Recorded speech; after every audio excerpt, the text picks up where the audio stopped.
অনেক বছর আগের কথা। এক মা তার ছোট্ট ছেলেকে হারিয়ে খুব কষ্টে দিন কাটাচ্ছিলেন। তিনি গৌতম বুদ্ধর কাছে গিয়ে ছেলেকে ফিরিয়ে দিতে অনুরোধ করলেন।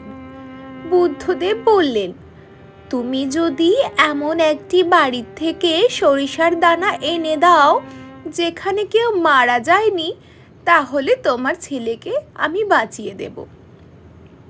মা বললেন, ঠিক আছে, আমি তাই দেব, কিন্তু আমার ছেলেকে বাঁচিয়ে দিতে হবে। সারা গ্রাম ঘুরলেন, গ্রামের প্রত্যেকটা বাড়িতে তিনি খোঁজ করলেন এই সরিষার দানা। কিন্তু হায়, এ কি, প্রত্যেকটা বাড়িতেই প্রত্যেকে বলছে কেউ না কেউ তাদের বাসায় মারা গেছেই গেছে। সারা গ্রাম ঘুরেও তিনি একটা বাড়িও খুঁজে পেলেন না যেই বাড়িতে কেউ মারা যায়নি।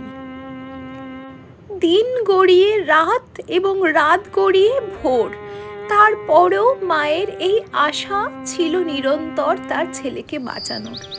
কিন্তু ঠিক সেই সময়েই মা বুঝতে পারলেন, জন্ম যেমন সত্য, মৃত্যুও তেমনই সত্য।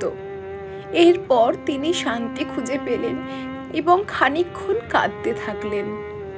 তো আমার ছোট্ট বন্ধুরা, তোমরা আজকের এই গল্পটির মাধ্যমে কি নীতি শিক্ষা পেলে?